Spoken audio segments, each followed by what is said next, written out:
दीजिए, चलवा दिया कि आप सीधे स्कैन कर दे दो भैया छुट्टी। इसीलिए कह रहा हूँ कुछ चीज़ें ना बर्बाद कर रही है, उसमें से एक है ये सन स्पॉट। ठीक है, सोलर विंड सेटिंग डालो। सोलर विंड्स, सोलर विंड्स मैंने आपको बता ही दिया। सोलर विंड्स क्या होते हैं जो निकलती हैं सोलर विंड्स। चलो नेक्स्ट आओ, radio fade out. Next heading छोटी सी चीज है, radio fade out, FAD, radio fade out. इसको हिंदी इंग्लिश है, रेडियो फेड आउट लिखो। डिक्लाइन ऑफ द गैसेस, गैसों का नष्ट होना, सोलर विंड्स में गैसों का नष्ट होना रेडियो फेड आउट कहलाता है। नेक्स्ट नेक्स्ट, डन, ठीक है, सन खत्म। अगला ये law of planetary motion. Law of planetary motion, ग्रहों के गति संबंधी नियम, ग्रहों के गति संबंधी नियम।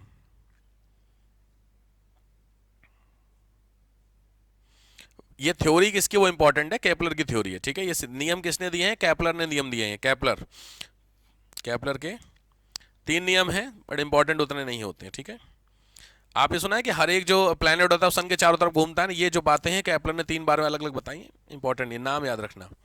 न्यूटन के नियम पता है, न्यूटन, न्यूटन बाबा क्या है उनका नियम है? 3 है, 2 है, 1 है? 3 है। क्या क्या है? पहला, वेरी गुड, क्या होता है FM में? ये तो बिल्कुल सही बात है आपने तो, वेरी गुड। होता क्या है, फुल फॉर्म मुझे पता है, एक्सप्लेन करिए इसको। फर्स्ट लॉ न्यूटन का,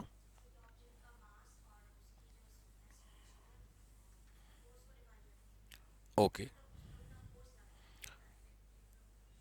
हाँ चलो ठीक है। दूसरा नियम क्या कहता है?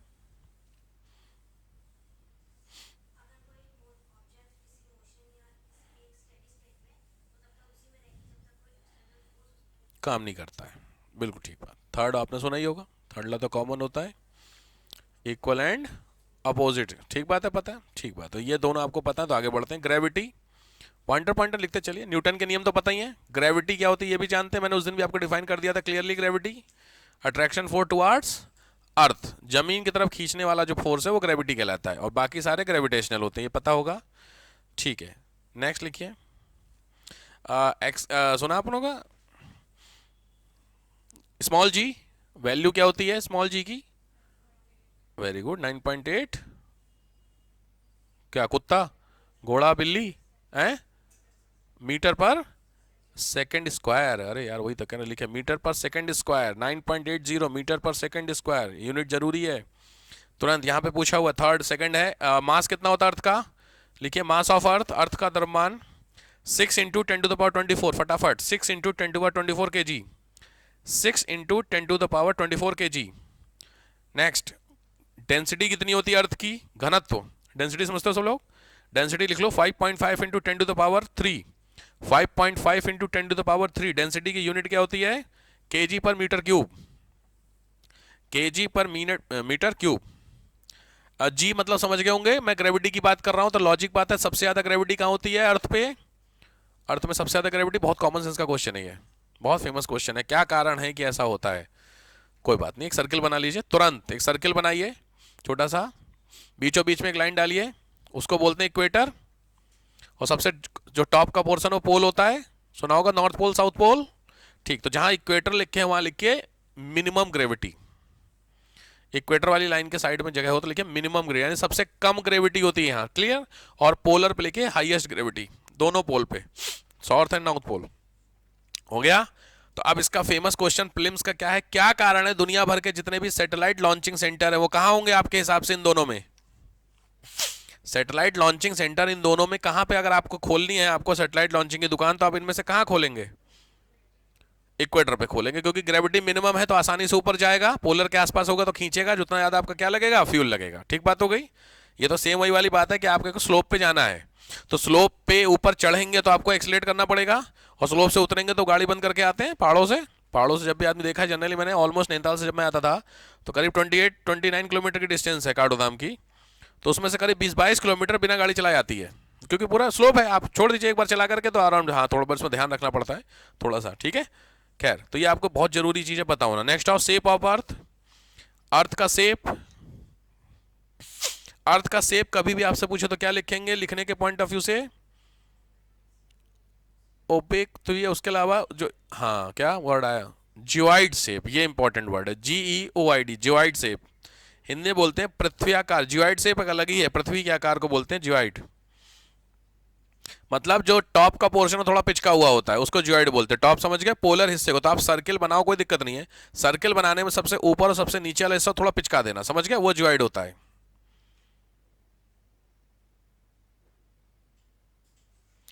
ठीक है, जब हम इक्वेटर से ऊपर जाएंगे तो जी आपका बढ़ेगा घटेगा? लॉजिक बात है, चीजें पीछे हो रखी है ना। चल, रोटेशन भी आप समझ गए, पॉइंटर समझते चलो, रोटेशन समझ गए, अपनी एक्सिस पे घूमना कितनी देर में? 24 आवर में। ठीक बात हो रही है, ठीक है।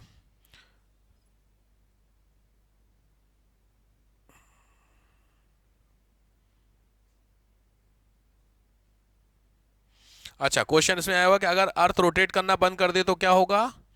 अगर अर्थ रोटेट करना बंद कर देगा तो जी बढ़ जाएगा, और जी बढ़ने से सबसे लिख लीजिए इसको, if earth stop the rotation, अगर अर्थ रोटेशन बंद कर दे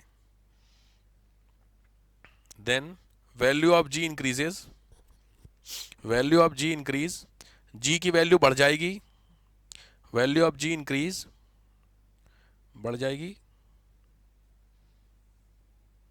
सो weight of everything is less, हर किसी चीज का जो वेट होता है वो कम होगा। जी जितना ज्यादा होता है उतना भारी महसूस करते हैं, जी जितना ज्यादा उतना आप भारी महसूस करते हैं, ये रियलिटी होती है, ठीक है। तो जितना जी आपका क्या होगा, बढ़ेगा, उतना वेट ज्यादा होगा, तो जी घटेगा तो ऑटोमेटिकली वेट आपका कम हो जाएगा,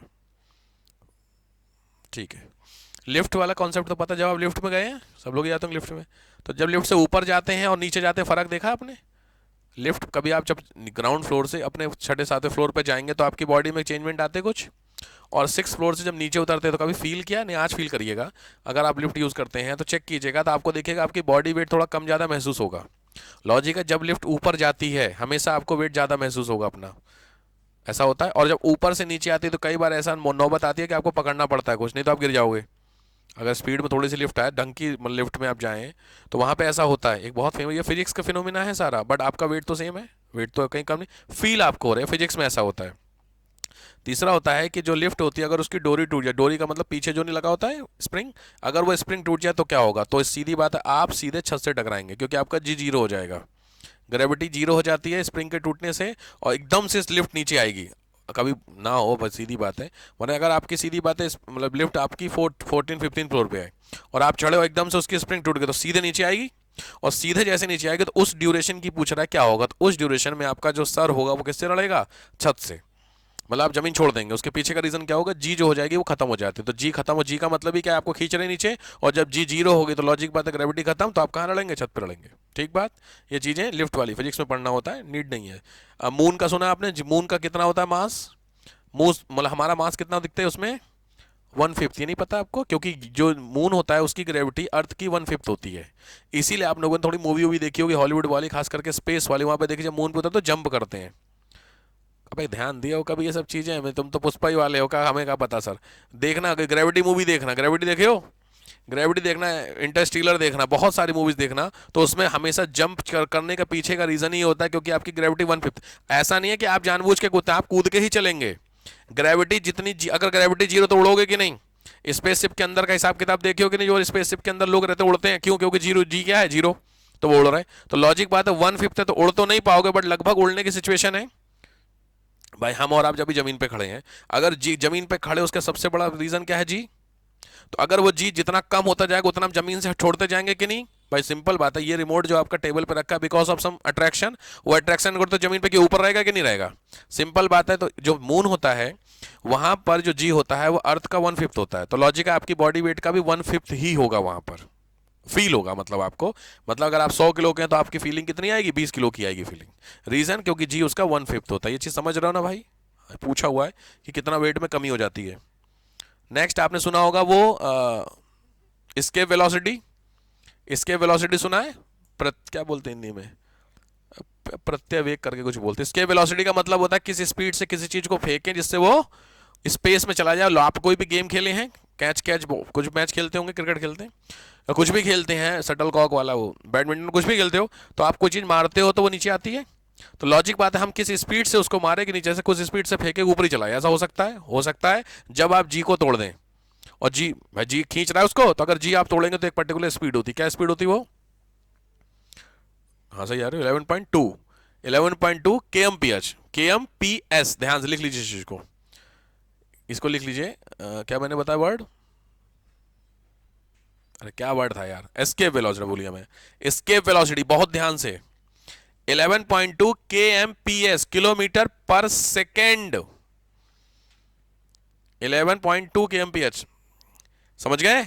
मतलब एक सेकंड में 11 किलोमीटर की स्पीड से अगर आपने फेंका, बहुत तेज स्पीड, एक सेकंड में 11 किलोमीटर, इसको केएमपीएच मत लिख लेना, क्योंकि केएमपीएच लिख लोगे तो तुम्हारी स्पीड है, आदमी पैदल कितनी स्पीड चलता है? 12 की स्पीड से पैदल होती है। अगर आप पैदल भी जाएंगे तो एक घंटे में 12 किलोमीटर चल लेंगे, ये नॉर्मल स्पीड होती है, एवरेज। तो लॉजिक बात, अगर आप 12 पैदल की स्पीड से, तो फिर तो कोई भी चीज को फेंक दोगे। तो स्पीड समझ गए, 11.82 का मतलब 11.5 किलोमीटर पर सेकेंड की स्पीड से कोई चीज फेंको तो लॉजिक बात है वो वापस नहीं आएगी, ऊपर चली जाएगी। तो उसी स्पीड से क्या फेंका जाता है? अरे स्पेस यार, जितने सैटेलाइट होते हैं इसी से तो फेंके आएंगे भाई। सैटेलाइट जो भेजे जाते हैं वो ऊपर जाते हैं कि नहीं आते? कैसे जाएंगे? तो उसकी स्पीड कम से कम इतनी होगी कि नहीं होगी? इससे ज्यादा ही होगी, इससे नीचे नहीं हो सकती है। ये तो कॉमन सेंस हुआ, वरना लौट के यहीं आ जाएंगे कि नहीं आ जाएंगे। चलो नेक्स्ट आओ। ठीक, motion of satellite, next heading, motion of satellite, उपग्रहों की गति, motion of satellite.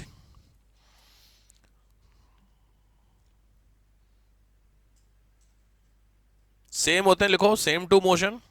Same to का मतलब होता है अपनी एक्सिस पे और चारों तरफ। ठीक है, छोड़ दीजिए। अगला ये आर्टिफिशियल सैटेलाइट। आर्टिफिशियल सैटेलाइट समझते हो? दो तरीके के सैटेलाइट भेजे जाते हो, आपने सुना होगा, पीएसएलवी, जीएसएलवी। मैं आपको बता देता हूं, इसको थोड़ा सा टेक्निकल नहीं है वैसे तो, साइंस टेक का है। एक काम करो, अर्थ बनाओ, एक सर्किल बनाओ, बन गई? ध्यान से, सर्किल बनाए हो? अच्छा, बोर्ड खुला हुआ है।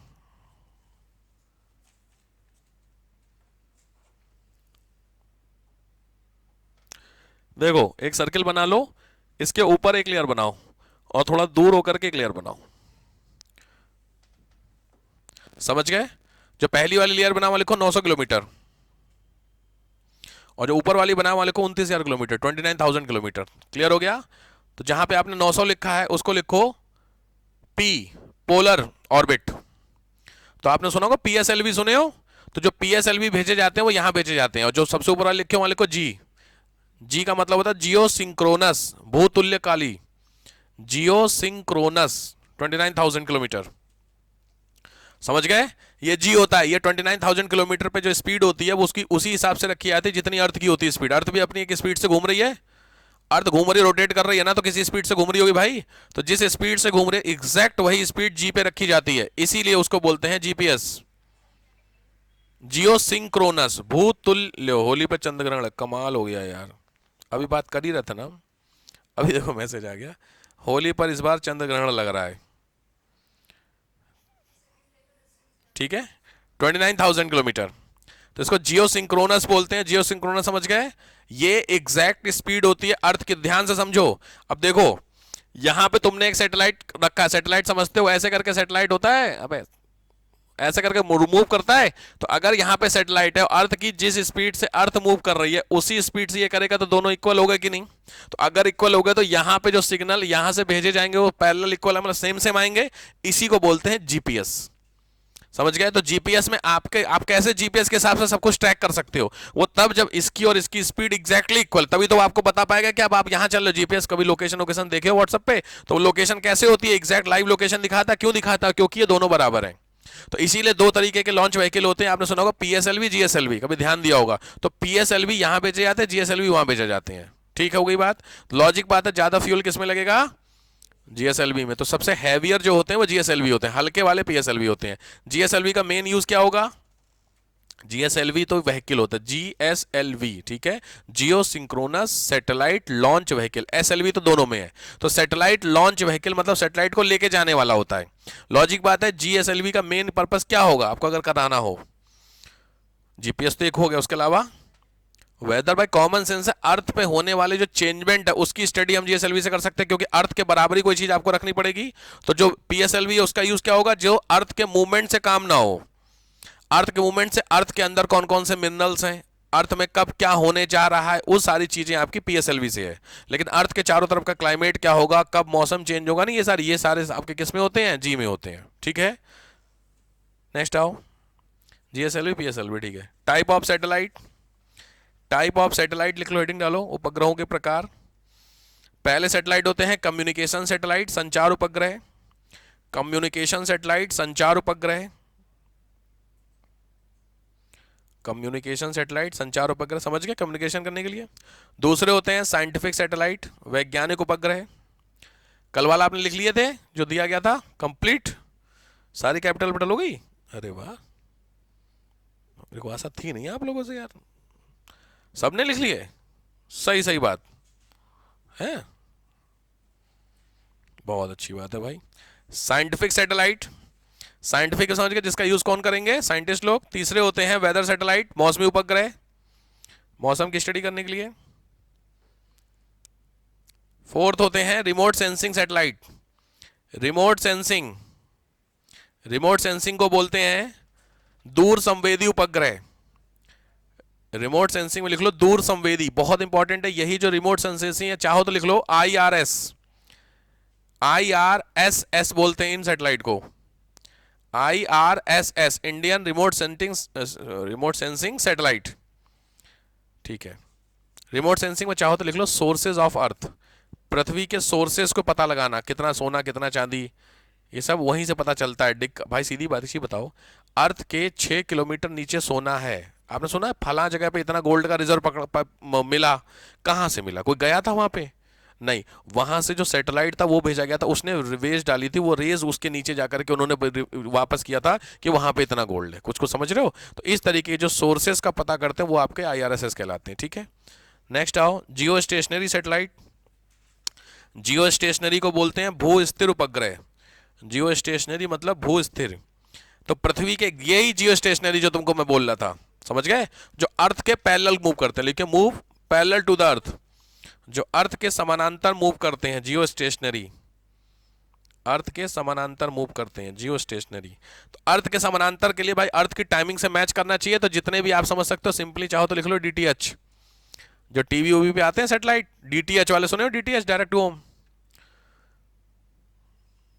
देखो अच्छा आज ही मैच है ना, आज ही है, DTH से याद आया मेरे एकदम से। हाँ भाई, सोचिए मैच होगा दुबई में और आपके घर पे 2:30 बजे टीवी में, कैसे वहां पे 2:30 बजे स्टार्ट होगा, आपके घर में 2:30 बजे लाइव आया था, कैसे, तो उसके लिए कौन सा सैटेलाइट काम करता है, ये वाला होता है। तो इसके लिए बाकायदा सैटेलाइट में बैंड खरीदे जाते हैं, इसी से गवर्नमेंट कमाती है। सैटेलाइट का सिंपली तरीके से सैटेलाइट गया है, उसमें 10 बैंड है, बैंड को टेक्निकल भाषा में, सिंपल भाषा में समझाऊं, 10 बैंड का मतलब होता है 10 हिस्से हैं, टुकड़े हैं, पार्ट हैं, उन 10 पार्ट को अलग अलग कंपनी खरीदती है। तो एक पार्ट को हॉटस्टार वालों ने खरीद रखा है, अब आया समझ में। तो उस पार्ट से जो सैटेलाइट रिफ्लेक्ट होते हैं वो हॉटस्टार वाला जो होता है वो आपके घरों में जो सिग्नल होता है वहां पहुंचते हैं। अब आया समझ, लाइव, तो लाइव चीजें ऐसे चलती हैं।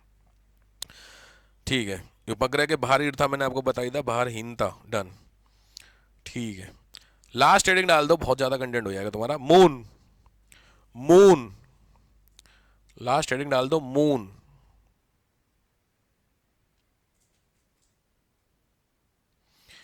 मून चंद्रमा, चंद्रमा को लिखो फॉसिल प्लैनेट बोलते हैं। फॉसिल प्लैनेट का मतलब होता है जीवाश्म ग्रह।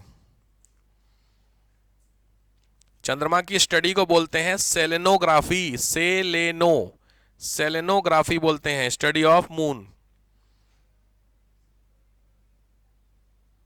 ठीक है, आपने सुना होगा चंद्रमा पे सबसे पहले कोई उतरा था मून पे, कौन, नील आर्मस्ट्रांग। किसके थ्रू गए थे, व्हीकल कौन सा था जिस यान से गए थे, जैसे हम लोग गए चंद्रयान हमारा गया था, ऐसे उनका भी कुछ गया होगा ना, उसका नाम था अपोलो, नहीं पता, लिख लो। फर्स्ट मिशन, पहला मिशन चंद्रमा पे जो गया है वो है 20 जुलाई 1969 को, 20 जुलाई 1969 का मिशन है, 20 जुलाई 1969 का मिशन है। अपोलो 11 नाम है, अपोलो 11 नाम है।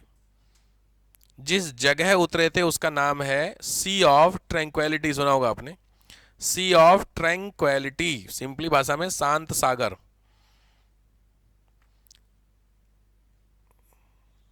ध्यान रखना, ऐसा कुछ लोग कहते हैं, जिन लोगों को अमेरिका से जलन है, ऐसा बोला जाता है कि अमेरिका ने मून पे पहुंचा नहीं था, उसने मून वाली सिचुएशन को अपने यहाँ पे स्टूडियो में क्रिएट की थी। ये एक थोड़ा सा इस पे एक है, कुछ डिस्प्यूट भी है कि ऐसा है कि नहीं है। उसके पीछे का रीज़न था कि चंद्रमा पे जब उन्होंने फ्लैग लगाया था तो फ्लैग आपका मूव कर रहा था, हिल रहा था, जबकि चंद्रमा पे आपको पता वैक्यूम है, हवा नहीं है चंद्रमा पे, तो वैक्यूम अगर होगा तो मूव कैसे कर गया, कॉमन सेंस का भी बात है। अच्छा, कुछ लोग अमेरिका का कहना है कि ये जो वीडियो फुटेज रिलीज़ की गई है ये इसमें कुछ चेंजमेंट किया गया है ऑब्वियस है बाई सम पार्टी, सिंपली भाषा में रशिया। सिंपल है, चंद्रमा पे सबसे पहले पहुंचने के लिए जो कंपटीशन हो रहा था वो रशिया और अमेरिका का हो रहा था। रशिया अपना भेज चुका था स्पुतनिक ऑलरेडी, मतलब ऑन द वे था आप कह सकते, उससे पहले, क्योंकि दुनिया में हिस्ट्री वाली बात है ना कि सबसे पहले किसने भेजा, तो सबसे पहले भेजने के चक्कर में अमेरिका ने भेजा, ऐसा अमेरिका का कहना था। और उसने फटाफट फटाफट अपने घर में स्टूडियो बनाया, उस चंद्रमा जैसा माहौल बनाया, उसमें उतरवा दिया, उसको वीडियो बना दिया, उसको रिलीज कर दिया, ऐसा वो कहता है, यूएसएसआर कहता है, ठीक है, क्योंकि उससे पहले हमारा पहुंचा था, ऐसा कहना, ठीक है। तो चंद्रयान हम जो आज लेके पहुंचे हैं चंद्रयान 1, वो अमेरिका 69 में ऑलरेडी पहुंच चुका था, ठीक है। तो कोई ऐसी बात नहीं। वो मूवी आपने देखी है माधवन वाली, बड़ी अच्छी मूवी है, मैं नाम भूल रहा हूँ, रॉकेट वाली जो थी, हाँ हाँ हाँ, समझ गया, रॉकेट वाली कौन सी थी, हाँ वो वाली, वो बड़ी अच्छी मूवी थी, उसमें बड़ा अच्छा दिखाया गया क्योंकि उनको कॉन्स्पिरेसी की गई थी। खैर, तो चंद्रमा के बारे में ये हो गया। दूसरा लिख लो, नो सीस्मिक एक्टिविटी, कोई भी भूकंपीय प्रक्रिया, चंद्रमा में कभी भूकंप नहीं आते हैं, नो सीस्मिक एक्टिविटी।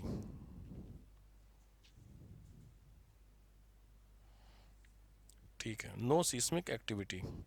नेक्स्ट,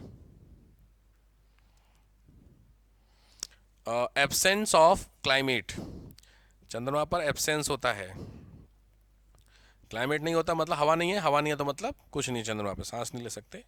चलो चंद्रमा की बात करते हैं, तो चंद्रमा दो तीन चीज़ें, लूनर डे लिख लो, लूनर डे मतलब चंद्रमा का एक दिन कितने में होता है, तो ये होता है 24 घंटे 52 मिनट, 24 आवर 52 मिनट का लूनर डे होता है।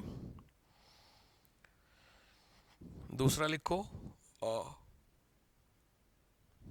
फेजेस ऑफ मून, चंद्रमा की कलाएं, चंद्रमा की कलाएं, फेजेस समझ गए। चंद्रमा आपको पता हो प्रथमा से शुरू होता है, प्रथमा द्वितीय तृतीय ऐसे बढ़ते हुए कहाँ पहुंचता है, पूर्णिमा पे। चंद्रमा पता सबसे छोटे से पहले पूरा गोल होता है, फिर खत्म हो जाता है लास्ट में अमावस्या पे, फुल मून नो मून।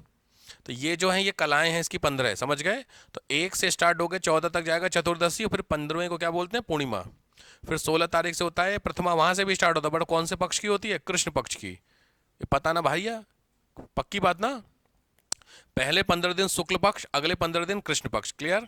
शुक्ल पक्ष का जो एंडिंग डे होता है वो पूर्णिमा फुल मून, और कृष्ण पक्ष का last day that is no moon अमावस्या, ठीक है। तो ये जो 15 होती है साइज घटता बढ़ता है, तो ये जो घटता बढ़ता साइज है उसको चंद्रमा की कलाएं बोलते हैं, ठीक है। ये चीजें आई हुई हैं, ठीक है। नेक्स्ट आ जाओ, ये चंद्र ग्रहण, लूनर इक्लिप्स। लूनर इक्लिप्स में आपको क्या नहीं दिखता, चंद्र ग्रहण में क्या नहीं दिखेगा तुमको, अरे बकलोल, चंद्र ग्रहण में क्या नहीं दिखेगा तुमको, चंद्र ग्रहण है यार, चंद्र नहीं दिखेगा, कमाल बात है, सोच का पृथ्वी दिखेगी तुमको, पृथ्वी दिख रही, कोई है प्राणी को पृथ्वी दिख रही है, कोई, हाँ हम तो ही खड़े हैं, ये है पृथ्वी, समझ रहे हो। तो पृथ्वी नहीं दिखती तुमको, दो ही चीजें दिखती हैं, पृथ्वी से दिखती, क्योंकि हम पृथ्वी, चंद्रमा में रहने वालों को पृथ्वी दिखती है, डिफरेंस समझ रहे हो। तो अर्थ किसको दिखेगी, मून और सन को, और हमें क्या दिख रहा है, मून और सन। अब आया समझ में। तो जो सन हमें, यार नाम है सोलर इक्लिप्स, सूर्य ग्रहण, तो सूर्य पे ग्रहण लग गया तभी तो सूरज नहीं दिख रहा, तो सूरज नहीं दिख रहा क्यों, क्योंकि तुम्हें और सूरज के बीच में कुछ आ गया, वो क्या है, मून। यार तीन ही तो चीजें मैं अभी बोला मैंने, चंद्रमा, तुम और सूरज, ये तीन चीजें हैं। तो घूम फिर के जिस पे ग्रहण है उसके उन दोनों के बीच में वो चीज आ गई होगी, समझ गए। तो तुमको सूरज नहीं दिख रहा क्योंकि तुम्हारे और सूरज के बीच में कौन है, चंद्रमा। इसी तरीके से चंद्र ग्रहण, तो लॉजिक बात है किसके किसके बीच में, सूरज आगे बीच में है, हाँ यही मेरे को पल्लक कला था कि सूरज आ जाएगा, सूरज कहीं नहीं आएगा, तुम पहुंच जाओगे। चंद्रमा किसकी रोशनी से चमक रहा, सूरज। तो सन की लाइट जो चंद्रमा पे पड़ रही है वो लाइट रुक जाएगी बीच में, कैसे, क्योंकि हम मूव करके वहां पहुंच गए हैं, समझ गए। तो ये मत लिख देना कि जो सूरज है वो चंद्रमा के बीच में आ गया हमारे पृथ्वी के मुझे पता है जनरली आंसर यही आता है, बट लॉजिक सन फिक्स है, मूव कौन कर रहा है, प्लेनेट ना। तो लॉजिक अब देखो, जो मून है वो अर्थ के रोटेट कर रहा है, और जो अर्थ है वो सन को रोटेट कर रही है, ये बात है। तो लॉजिक बात है, जो मूवमेंट है वो इन्हीं दोनों का होगा। क्लियर हो गया। तो अगर बात करें इसकी सोलर एक्लिप्स की, तो लॉजिक है जो चंद्रमा है मूव करते हुए सोलर और अर्थ के बीच में आ गया, तो हमें यहां से सूरज नहीं दिख रहा, बीच में कुछ है ना, तो उसको क्या बोलेंगे? सूर्य ग्रहण। भाई हमें सूरज नहीं दिख रहा तो इसका सोलर इक्लिप्स बोलेंगे। अब चंद्र ग्रहण, हमें चंद्रमा नहीं दिख रहा, तो लॉजिक है हमारे और चंद्रमा के बीच में कोई नहीं आ जाता। हमारे और चंद्रमा में इस तरीके का होता है कि हम जो हैं वो सूरज और चंद्रमा के बीच में आ गए, तो चंद्रमा पे जो लाइट पड़ रही थी सूरज की वो नहीं दिखेगी। अब आ रहा समझ में? तो ये मूवमेंट होता है। पता हो तो बात, नहीं तो लिख लियो भाई, इसको गड़बड़ा मारता हूँ, सूरज पहुंचा दोगे घुमा के। पहला लिख लियो, सोलर एक्लिप्स में 3 सर्किल बना लो। सोलर एक्लिप्स में 3 सर्किल बनाओ। पहले को क्या लिखोगे? भाई सूर्य ग्रहण है तो तुमको चंद्र, सूरज सबसे लास्ट वाले को सन, बीच में कौन आ गया? मून, और सबसे पहले कौन है? अर्थ। तभी अर्थ से सूरज को देख रहे थे, नहीं दिखा, तभी तो बीच में वो आ गया मून। अब आया समझ में? इसी तरीके से नेक्स्ट आओ, चंद्र ग्रहण, लूनर एक्लिप्स, उसमें 3 सर्किल बनाओ और तीनों में क्या लिखोगे? सबसे लास्ट वाला कौन है? मून, वो हमें नहीं दिख रहा ना। बीच में कौन है? अर्थ, और लास्ट में कौन है? पहले में सन।